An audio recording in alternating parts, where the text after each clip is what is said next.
Welcome to our 5 on 5. Please be joined by Senator Ron Wyden at his Washington, D.C. office. Senator, thank you for taking the time and joining us.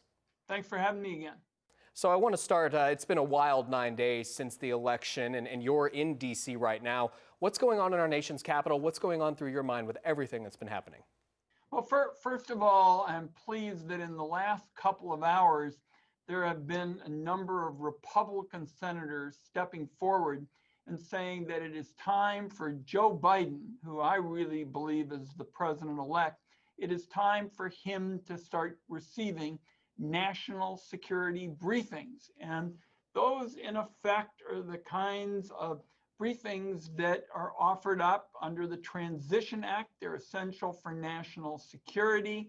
The president has already replaced a few people that apparently he didn't think were sufficiently yes men. And I think the fact that Republican senators are stepping up based on the last couple of hours, and I hope many more will, to say that Joe Biden should get those national security briefings, it's an indication that they're prepared to deal with what I believe is reality here, and that's Joe Biden as the president-elect. What do you have to say to the president's supporters? 947,000 Oregonians voted for him, some of whom believe his unproven claims of fraud, despite so far no evidence. What I would say to them is what I have said at 970 town hall meetings that I've had in Oregon, open to everybody, lots more virtual meetings here during the pandemic.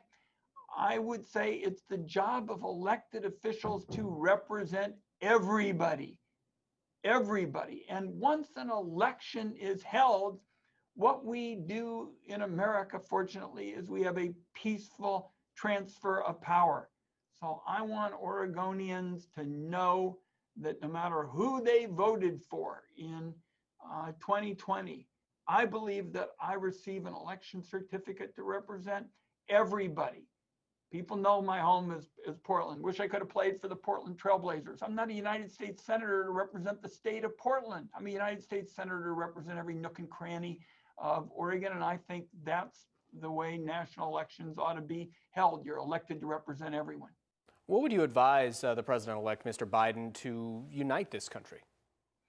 I believe the president-elect has said something very close to what I just said, that he believes whether you voted for him or whether you voted for Donald Trump, his job is to bring everybody together. And look, we need that kind of goodwill now so much. For example, the coronavirus is spiking all over the country. We have unacceptably high levels of unemployment, particularly for those workers who make modest wages. The Wall Street Journal had an article just a few days ago.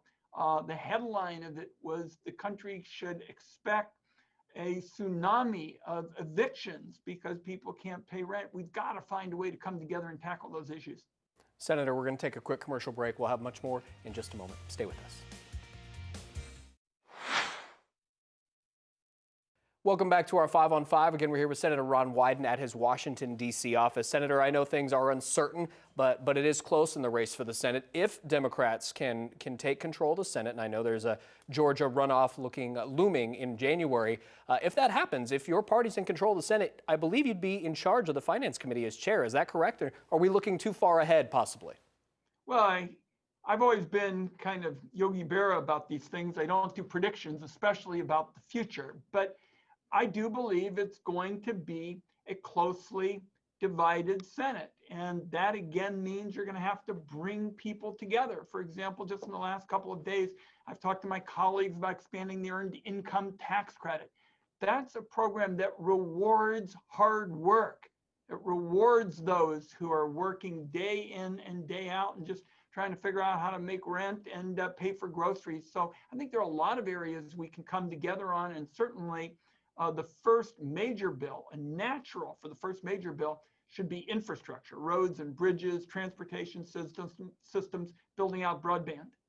And I know you've been watching what's been happening here in Oregon with the Employment Department. What can you tell us about how that is looking right now? I want your viewers to know the connection between the federal government and the local officials. I wrote the federal law stipulating that during this period when folks have been laid off through no fault of their own as a result of the virus, they would be getting $600 extra per week each week. And we would also have folks eligible, gig workers and others who had never been eligible before. Now, the state administers the program. They're the ones who are responsible for getting the benefit out. As you know, there has been one problem after another. There is a huge backlog of people waiting to hear about their claims, waiting to get money they're entitled to. I was told last week by the Employment Division, when I asked about the tens of thousands of Oregonians who are in that backlog, the state told me on November 5th that they were going to make a determination of all of those claims by the end of the year. You can bet that I'm going to hold them accountable. I'm going to be watchdogging this every single day. Before we go, I want to ask you a quick question about the lame duck session. Is there some sort of relief that politicians can agree to in a bipartisan manner before you guys recess for the holidays?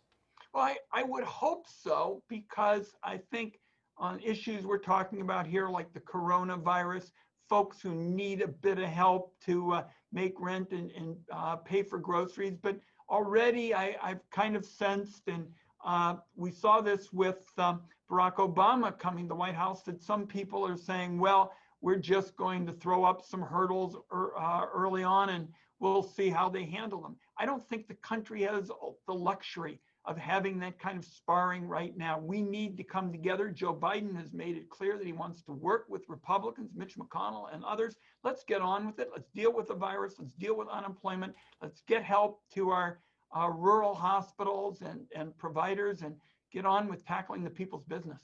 Senator, thank you for taking the time and joining us. Thanks for having me. All right, stay with us. We'll be right back.